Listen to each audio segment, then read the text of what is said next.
Estuve mal por andar con una chica con novio, pero el tipo es un manipulador que se victimiza. Voy a empezar diciendo algo que probablemente me va a dejar mal desde el principio, pero ni modo. Sí, yo sabía que esto estaba mal desde el minuto uno. Pero también siento que si no lo cuento tal cual pasó, no tendría chiste. Todo empezó un miércoles en un campamento donde yo estaba trabajando como encargado de un grupo de niños chiquitos. De esos campamentos donde los papás llegan temprano, dejan a sus hijos con cara de sueño y se van como si acabaran de soltar una bomba de energía inagotable en manos ajenas. A mí me tocaban como 15 niños, todos entre 7 y 9 años, que básicamente funcionaban como un solo organismo caótico. Uno gritaba, otro lloraba, otro se caía, otro preguntaba por qué el cielo es azul. Yo estaba en modo automático, cuidar, vigilar, sonreír, evitar tragedias. Y ahí, en medio de ese caos infantil, apareció ella, Renata. No sé cómo explicarlo sin sonar exagerado, pero fue de esas veces que ves a alguien y tu cerebro hace cortocircuito. Tenía el cabello pintado de un rojo rosado, como si hubiera salido de una estética alternativa. Era alta, como de unos 60 y tantos, unos 70 quizá, delgada pero con curvas. De esas personas que no están haciendo nada especial, solo existen y aún así atraen atención. Yo la vi desde lejos, sentada sola durante la hora de comida de los niños. Mientras todos los demás estaban en grupitos, riéndose o comiendo, ella estaba como en su mundo, mirando hacia la nada, con una botella de agua en la mano. Y yo, que soy un idiota impulsivo, lo pensé literal así. Voy a hablarle. No hubo ningún plan, no hubo estrategia, no hubo nada. Solo me volteé con mis amigos, les dije que ahorita volvía y caminé hacia ella. El primer minuto fue raro porque uno nunca sabe si la otra persona va a reaccionar bien o va a poner cara de ¿y este quién es? Pero Renata no. Renata sonrió. Y eso fue suficiente para que yo me sintiera valiente. Empezamos a platicar como si ya nos conociéramos. De cosas normales al inicio. ¿Qué hacíamos ahí? ¿Qué estudiábamos? ¿Cuánto tiempo llevábamos trabajando con niños? Luego la conversación se fue abriendo. Carreras, metas, vida. Y no sé cómo terminamos hablando de experiencias raras, de fiestas, de alucinógenos, de música, de todo. Lo más loco es que no fue una plática superficial. Fue de esas conversaciones que se sienten profundas aunque apenas lleves una hora. Como si la otra persona te entendiera el ritmo. Yo llevaba años sin sentir algo así. Años. Y no es que yo sea un romántico empedernido, pero de verdad sentí una conexión cabrona.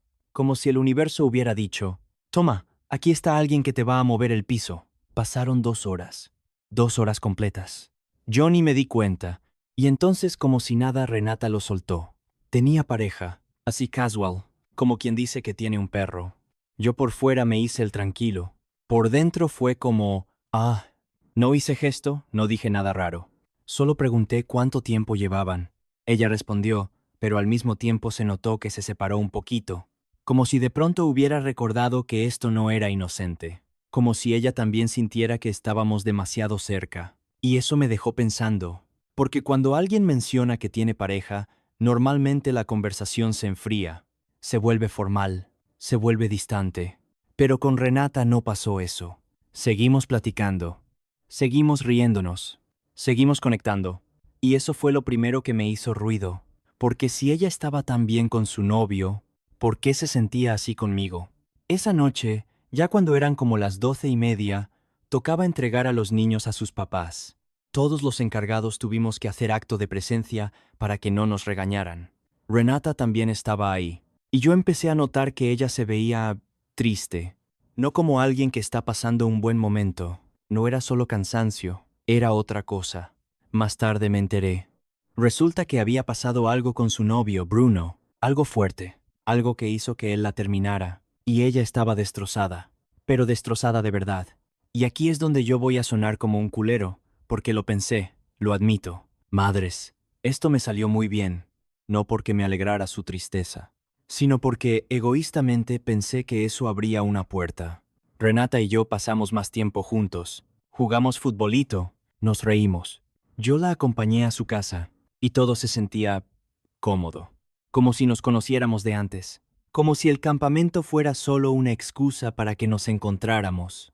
Esa noche, ella me contó que Bruno quería verla en persona para cerrar todo, para terminar bien. Ella estaba triste. Y yo, en modo sarcasmo, le dije algo como que capaz tenían coito de reconciliación. Me reí. Ella también. Pero no era tan chiste. Porque al día siguiente, todo cambió. Yo me desperté el jueves con esa sensación rara en el pecho que solo aparece cuando sabes que algo te importa más de lo que debería. Todavía no pasaba nada grave, pero ya estaba emocionalmente involucrado, aunque me negara a aceptarlo. Abrí el celular con esa ansiedad tonta de ver si tenía mensajes nuevos, y ahí estaba. Un mensaje de Renata. No era largo, no era dramático, era directo, demasiado directo para mi gusto. Básicamente me dijo que sí, que había visto a Bruno, que hablaron, que lloraron, que una cosa llevó a la otra, que regresaron. El famoso coito de reconciliación que yo había dicho en broma el día anterior se había vuelto real. Y no voy a mentir, me pegó. Me pegó más de lo que esperaba para alguien que acababa de conocer 2 días antes. No le respondí. No porque quisiera castigarla ni hacerme el interesante, sino porque genuinamente no sabía qué decir. Me sentía estúpido por haberme ilusionado, pero al mismo tiempo molesto conmigo mismo por sentir algo tan fuerte tan rápido. Pasaron las horas y ella siguió mandando mensajes. Cosas normales, como si nada hubiera pasado. Yo los veía, los leía y dejaba el celular boca abajo. Me tardaba horas en contestar o simplemente no lo hacía. Ese mismo día, por ironías del universo, yo tenía una cita con otra chava, Camila. Era mayor que yo, interesante, inteligente, alguien con quien podía haber salido algo bien, pero me canceló. Doble golpe al ego. Ahí fue cuando hablé con Iván, mi mejor amigo, le conté todo, desde el campamento hasta el mensaje de Renata, esperando quizá que me dijera que me calmara, que no me metiera en problemas, que respetara la relación ajena. Pero no, Iván es Iván. Me dijo algo como que si la morra se iba pronto, que aprovechara, que total, ella ya había tomado sus decisiones, que yo no le debía nada a nadie, que lo peor que podía pasar era que me clavara más. Y yo, que ya estaba medio vulnerable, pensé que tenía razón. Así que le escribí a Renata. La invité por unos tacos. Aceptó casi de inmediato. Quedamos ese mismo día más tarde. Yo ya iba con la mentalidad de solo pasarla bien, pero en el fondo sabía que estaba mintiéndome. Nos vimos y todo volvió a fluir como el primer día. Risas, miradas largas, silencios cómodos, esa conexión que no se había ido. Compramos tacos, nos sentamos a escuchar música y decidimos consumir LSD. No fue algo planeado como ritual ni nada, simplemente se dio. Y no voy a entrar en detalles técnicos porque no va por ahí la historia, pero sí voy a decir que todo se sentía más intenso. La música se sentía más profunda, las risas más sinceras, las miradas más largas. Y ahí, en medio de ese momento suspendido en el tiempo, sentí que ya no importaba nada más, ni el novio, ni el campamento, ni el esto está mal. Cuando la llevé a su casa, sentí que si no hacía algo en ese momento, me iba a arrepentir. La abracé y la besé. Ella me siguió, y ahí fue cuando mi cerebro se apagó por completo. No sabía si estaba eufórico por el beso o por lo que habíamos consumido, pero en ese instante todo se sintió correcto, aunque sabía que no lo era. Al día siguiente fue todavía más intenso. Pasamos todo el día juntos en el campamento, como si ya fuéramos algo. Besos escondidos, miradas cómplices, momentos que se sienten robados pero deliciosos. Yo sabía que ella se iba a ir con su novio, que regresaría hasta agosto, y aún así, no quise frenar nada. Cuando la dejé en su casa ese día, me despedí con un beso y le dije que me encantaba. Ella se puso roja, se trabó al hablar, sonrió nerviosa. Y se fue. Y yo me quedé ahí, parado, con una sonrisa estúpida y una pregunta gigante en la cabeza. Después de despedirme de Renata, el campamento empezó a sentirse raro, no vacío, porque ella todavía estaba ahí físicamente un rato más, pero sí distinto. Como cuando sabes que algo ya terminó antes de que oficialmente termine. Ella ya me había dicho que se iba con Bruno, que se irían juntos, que regresarían hasta agosto. Lo decía como si fuera un dato logístico, no como una confesión emocional. Y eso, curiosamente, me tranquilizaba y me incomodaba al mismo tiempo. Tranquilidad porque no había promesas. Incomodidad porque no había cierre. Seguíamos viéndonos durante el día. No tan intensos como el día anterior, pero tampoco fríos. Era esa vibra rara de sabemos que no deberíamos, pero tampoco queremos parar. Yo notaba algo en ella, no culpa exactamente, pero sí una especie de fragmentación interna, como si fuera dos personas al mismo tiempo. La que tenía una relación estable de años y la que se sentía viva, ligera, emocionada conmigo. Y yo estaba en modo observador emocional. No le reclamaba nada, no le pedía explicaciones. Me repetía mentalmente que no estaba esperando nada, que no estaba apostando por nadie, que solo estaba viviendo el momento. La excusa favorita de todos los que no quieren aceptar que ya se engancharon. El último día antes de que se fuera, no pasó nada nuevo. Y eso lo hizo más pesado. No hubo beso dramático de despedida ni promesas absurdas. Solo una cercanía constante, silenciosa, que pesaba más que cualquier escena exagerada. Cuando finalmente me dijo que ya se iba, que su novio pasaría por ella, sentí ese nudo en el estómago que no quieres sentir cuando juraste que no te importaba. La acompañé hasta donde pude. Nos abrazamos. Fue un abrazo largo, de esos que duran más de lo socialmente normal. No dijimos mucho. No hacía falta. La vi subirse al coche con él. No fue una escena de película. No hubo mirada hacia atrás ni lágrima cayendo. Solo se fue. Y ahí empezó el verdadero conflicto interno, porque ya no estaba ella, pero sí la idea de ella. Y eso es peor.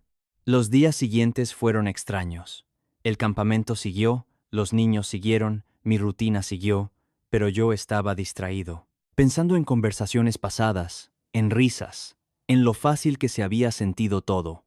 Renata me escribía de vez en cuando, mensajes sueltos, mimes, canciones, nada explícito, nada que cruzara una línea clara, y eso lo hacía aún más confuso. Yo respondía igual, tranquilo, sin reclamos, sin preguntas. Por fuera parecía madurez. Por dentro era una forma elegante de quedarme ahí, disponible, y lo sabía. Ahí fue cuando empecé a escuchar las opiniones externas. Amigos que me decían que no me clavara, otros que me decían que si ella estaba haciendo eso con su novio, también lo haría conmigo. Y yo asentía a todo, porque todo tenía sentido dependiendo del ángulo desde el que lo miraras. Pero había una verdad incómoda que no quería aceptar del todo. Yo estaba disfrutando ser la opción emocional sin responsabilidad. No tenía que pelear, no tenía que comprometerme, no tenía que cargar con las partes feas de una relación. Solo estaba ahí para lo bonito. Y sí, eso también es una forma de migajearse. Me decía a mí mismo que si ella algún día me mandaba al carajo, no pasaba nada, que yo seguía con mi vida, que me ligaba a otra y listo. Pero si de verdad no importara, no estaría pensando tanto en ello. Y ahí es donde la pregunta empezó a tomar forma real, no como chiste. Con el paso de los días, la historia dejó de sentirse intensa y empezó a sentirse clara. No porque se resolviera, sino porque ya no había nada nuevo que exprimirle. Renata estaba con Bruno. Yo estaba acá, y el hilo que nos conectaba era más emocional que real. Seguíamos hablando de vez en cuando, nada constante, nada diario. Mensajes sueltos, reacciones a historias, comentarios que parecían inocentes, pero cargaban contexto. No había coqueteo directo, pero tampoco había distancia total. Era esa zona gris donde nadie dice nada, pero ambos saben exactamente lo que está pasando. Y ahí fue cuando entendí algo que al principio no quería aceptar. Yo no estaba esperando que ella dejara a su novio, pero tampoco estaba cerrando la puerta. No era un plan, era una posibilidad flotando. Y eso, aunque suene muy zen y muy vivo el momento, también es una forma elegante de no hacerse responsable de lo que uno siente. Empecé a preguntarme por qué me había enganchado tanto. Y no era solo por su físico, ni por la conexión, ni por las conversaciones profundas. Era porque ella representaba algo que no tenía que construir, algo que apareció, fue intenso, fue fácil, y no exigía nada. Eso engancha más de lo que uno quiere admitir. También empecé a ver con más claridad la dinámica con su novio, no desde el drama, sino desde los patrones. Un tipo que se victimiza, que gira la narrativa para quedar como el herido, que parece depender emocionalmente de ella. Y sí, eso puede ser pesado, manipulador incluso. Pero al mismo tiempo yo estaba ocupando un rol muy conveniente, el escape emocional sin consecuencias. Yo no discutía con ella, yo no le reclamaba, yo no le pedía nada. Claro que así cualquiera se ve mejor. Y ahí vino el golpe de realidad más honesto. No estaba siendo el malo, pero tampoco era el héroe. Era un adulto eligiendo quedarse donde se siente bien, aunque sepa que el terreno no es limpio. ¿Soy migajero? Sí, un poco. ¿Soy culero? No de forma activa, pero tampoco completamente inocente. Porque cuando sabes que alguien tiene pareja y aún así decides seguir ahí, aunque sea solo viviendo el momento, también estás eligiendo no poner límites. Y eso dice algo de ti, aunque no sea cómodo aceptarlo. La diferencia es que yo no me conté el cuento romántico. No me prometí finales felices, ni esperé rescates, ni construí castillos mentales. Simplemente acepté que fue una experiencia intensa, breve y probablemente irrepetible. Y eso está bien, siempre y cuando no te mientas. Hoy, si Renata deja de escribir, sigo con mi vida. Si aparece alguien más, también. Y si no, no pasa nada. Pero al menos ya no me escondo detrás del me vale madres, porque sí importó, y no pasa nada por admitirlo. Al final, esta historia no va de ella ni de su novio. Va de esa zona incómoda donde sabes que no estás haciendo nada mal, pero tampoco del todo bien. ¿Crees que uno puede vivir el momento sin ser migajero cuando sabe que la otra persona tiene pareja, o eso solo es una forma bonita de justificar quedarse donde conviene? Si llegaste hasta aquí, suscríbete, dale like y comparte. Nos ayudarías muchísimo. Nos vemos en el siguiente Chismecito Anónimo.